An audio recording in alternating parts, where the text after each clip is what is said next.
இதுவும் அதே மெத்தட் 2ல தான் வரப்போகுது. காரணம் என்னன்னா, உங்க ஃபங்ஷன் வந்து என்னவா இருக்கு? f of x is equal to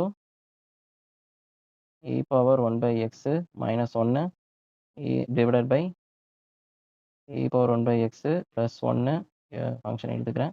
equal to 0. x வந்து நாட் ஈக்குவல் டு 0வா இருக்கும்போது இந்த ஃபங்ஷன் எடுப்பான். x ஈக்குவல் டு 0வா இருக்கும்போது இந்த ஃபங்ஷன் எடுப்பான். ஓகேவா? எந்த பாயிண்ட்ல சொல்லியிருக்காங்க? At a point of x is equal to 0ல இது டிஸ்கன்டினியூஸான்ட்டு நம்ம செக் பண்ணணும். காரணம் என்னன்னா, இங்க ஷோ தட்ன்னு கேட்டிருக்காங்க. ஷோ தட் த ஃபங்ஷன்னா என்ன? அந்த ஃபங்ஷனு இது டிஸ்கன்டினியூஸ் தான் அப்படின்னு சொல்லிட்டு நம்ம ப்ரூஃப் பண்ணணும். சில கொஸ்டின்ல வந்து ஷோன்னு சொல்லுவாங்க. சில இடத்துல ப்ரூவ் தட்ன்னு சொல்லுவாங்க. இது எல்லாமே ஒரே மீனிங் தான். ஸோ, அதனால நம்ம லெஃப்ட் ஹேண்ட் லிமிட்டும், ரைட் ஹேண்ட் லிமிட்டும் என்னன்னு சொல்லிட்டு நம்ம சொல்லி காட்டணும். ஓகேவா? போலாமா?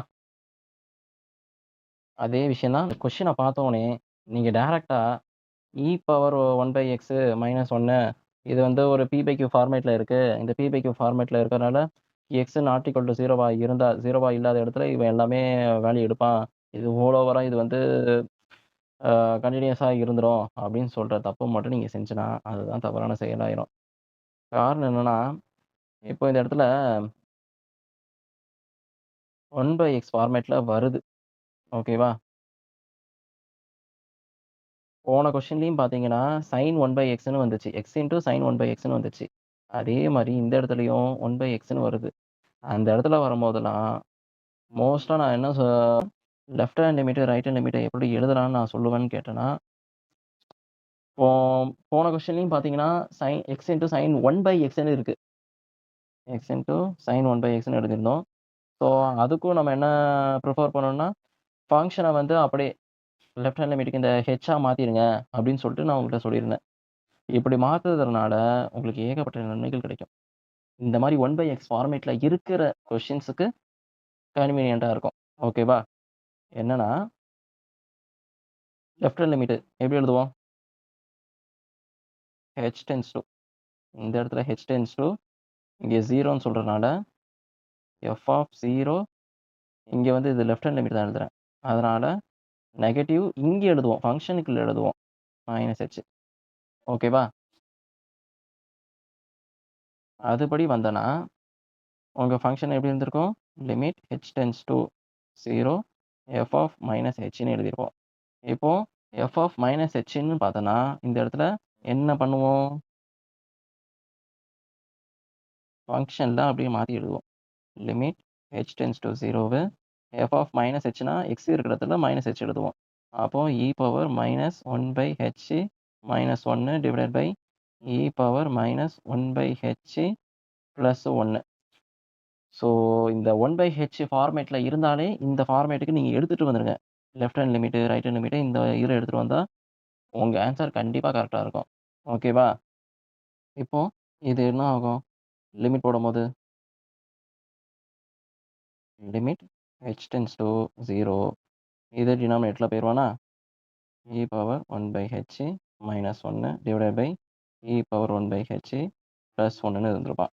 ஸோ, இவன் 0வ அப்ரோச் பண்ணானா, இது வந்து ஒரு e பவர் x அப்படின்னு சொல்றது வந்து, இது 0வ அப்ரோச் பண்ணுது.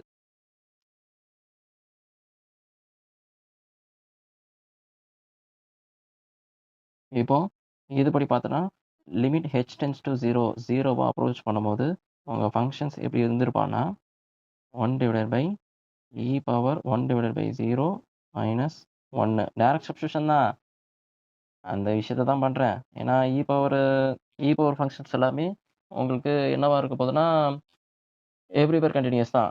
ஸோ, அதனால தான் அதே தான் பண்றேன். ஓகேவா? இ பவர் இது டினாமினேட்டர் மைனஸ்ல இருக்குல்ல, இந்த இடத்துல 1 வரும். ஸோ, டினாமினேட்டர் இருந்திருப்பான். ஸோ, இவனும் டினாமினேட்டர் இருந்திருப்பான். 1 பை 0 பிளஸ் 1.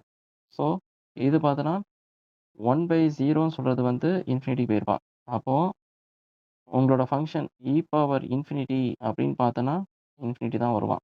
ஸோ, இங்க ஆல்ரெடி டினாமினேட்டர்ல தான் இருக்கான். அப்போ 1 பை இன்ஃபினிட்டி வந்து 0ன்னு உங்களுக்கு தெரியும். ஓகேவா? ஸோ, அதனால e power infinity -1 divided by 1 divided by E power infinity plus 1. ஓவராலா உங்க function 1 by infinity minus 1 divided by 1 by infinity plus 1ன்னு வந்திருக்கும். ஓகேவா? ஸோ உங்க ஃபங்ஷன் 1 பை இன்ஃபினிட்டி உங்களுக்கு தெரியும் 0ன்ட்டு. ஸோ 0, 0 மைனஸ் 1, 0 ப்ளஸ் 1ன்னு இருந்திருக்கும். உங்க லெஃப்ட் ஹேண்ட் லிமிட்ன்னு பார்த்தீங்கன்னா -1. ஸோ இதுதான் உங்க லெஃப்ட் ஹேண்ட் லிமிட். 1 எக்ஸிஸ்ட் ஆயிருக்கு. இப்போ ரைட் ஹேண்ட் லிமிட்டும் இதே விஷயம் தான். ரைட் ஹேண்ட் லிமிட் என்னன்னு பார்ப்போமா? ரைட் ஹேண்ட் லிமிட்ட பொறுத்தவரைக்கும்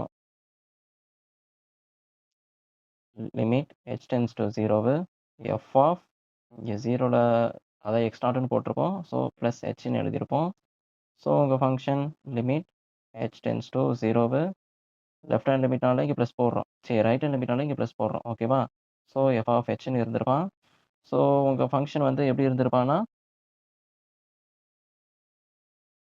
limit h tends to 0 function வந்து e பவர் 1 பை h, அதாவது x இருக்கிற இடத்துல h போட்டுக்கிட்டோம்.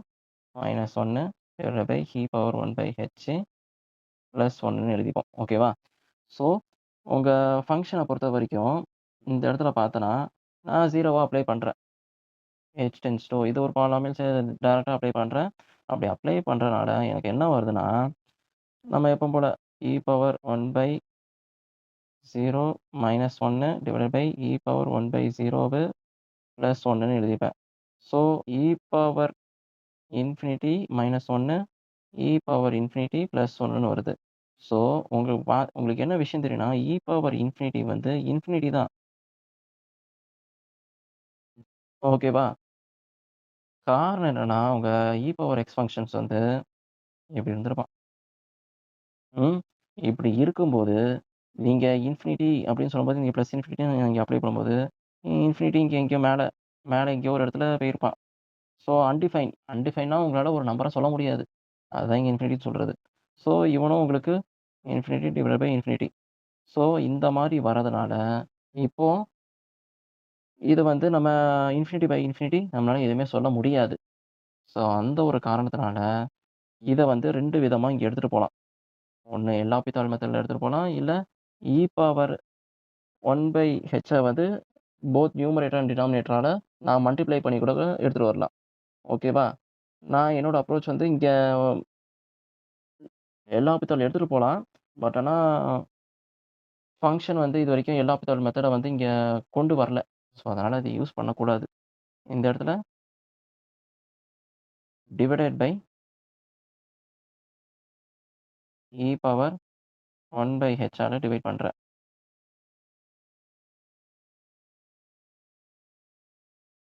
ஸோ நியூமரேட்டரும் டினாமினேட்டரையும் divided by E power 1 by ஹெச்சால டிவைட் பண்றேன்.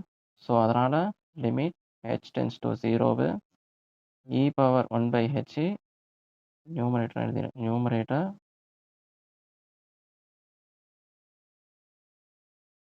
And denominator divided by E power 1 by H. So அதனால 1 பை ஹெச் உங்க ஃபங்ஷன் வந்து -1ன்னு இருந்துச்சுல, அந்த இடத்துல divided by E power 1 by ஹெச்ன்னு வந்திருக்கும். நியூமரேட்டர வந்து இ பவர் 1 பை ஹெச்சால இப்போ இ பவர் 1 பை ஹெச்ச டிவைட் பண்ணிக்கிறேன் நியூமரேட்டர்லயும் டினாமினேட்டர்லயும். ஸோ அதனால என்ன வரும்னா E power 1 by H E power 1 by H minus 1 plus இந்த இடத்துல பிளஸ் இ பவர் 1 பை ஹெச்ன்னு எழுதிப்பேன். ஓகேவா? உங்க ஃபங்ஷன்ல இவன் கேன்சல் பண்ணிப்பேன். இவன் கேன்சல் பண்ணிப்பேன். ஸோ அதனால டினாமினேட்டர்ல கொண்டு வந்தனால எனக்கு இன்ஃபினிட்டிக்கு வர்றதுக்கு சான்சஸ் கம்மி. ஏன்னா 1 பை இன்ஃபினிட்டின்னு வந்தா கூட எனக்கு என்னப்பா பண்ணுவேன் 0ன்னு எழுதிருவேன். அந்த ஒரு விஷயத்துக்காக தான். ஸோ இங்க 1 வரும். மைனஸ் இங்க லிமிட் எழுதிப்பேன். h tends to 0 E power 1 by H divided by 1 plus E power 1 by ஹெச்ன்னு எழுதிப்பேன். ஸோ ஓவராலா நான் பார்த்தேன்னா, லிமிட் போடும்போது உங்களுக்கு என்ன வந்திருப்பான்னா 1 divided by E power 1 by 0ன்னு இருந்திருப்பான். So 1 divided by E power இன்ஃபினிட்டின்னு எழுதியிருப்பேன். ஸோ அப்ரோச் பண்ணும்போது இ பவர் இன்ஃபினிட்டி வந்து இன்ஃபினிட்டி தான். ஸோ அதனால 1 பை இன்ஃபினிட்டி வந்து உங்களுக்கு 0 தெரியும் ஆப்வியஸா. ஸோ அதனால என்ன வரான்னா 1 மைனஸ் 0 1 பிளஸ் 0. ஸோ உங்க வேல்யூ வந்து 1ன்னு கிடைச்சிருப்பான். உங்களுக்கு ரைட் ஹேண்ட் லிமிட் வந்து 1ன்னு கிடைச்சிருப்பான். ஓகேவா? ஸோ உங்களுக்கு லெஃப்ட் ஹேண்ட் லிமிட் என்ன கிடைச்சிருந்தா? -1. லிமிட்டு உங்களுக்கு -1. ரைட் ஹேண்ட் லிமிட்டு உங்களுக்கு +1. ஸோ இவன் 2ம் ஈக்குவலா இல்ல. ஸோ அதனால இவன் கன்டினியூயஸ் இல்ல. ஸோ என்ன எழுதிடலாமா? ஐயோ! ஃபங்ஷன் இஸ் நாட் கன்டினியூயஸ்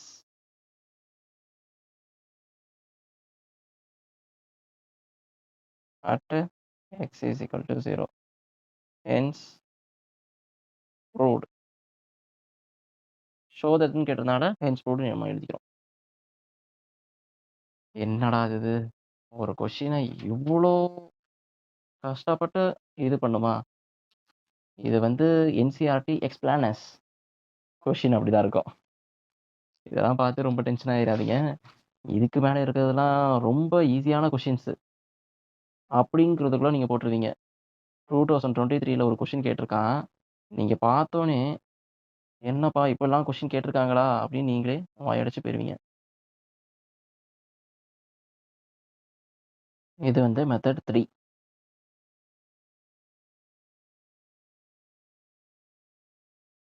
இந்த மெத்தட் 3ய என்ன சொல்லியிருக்காங்க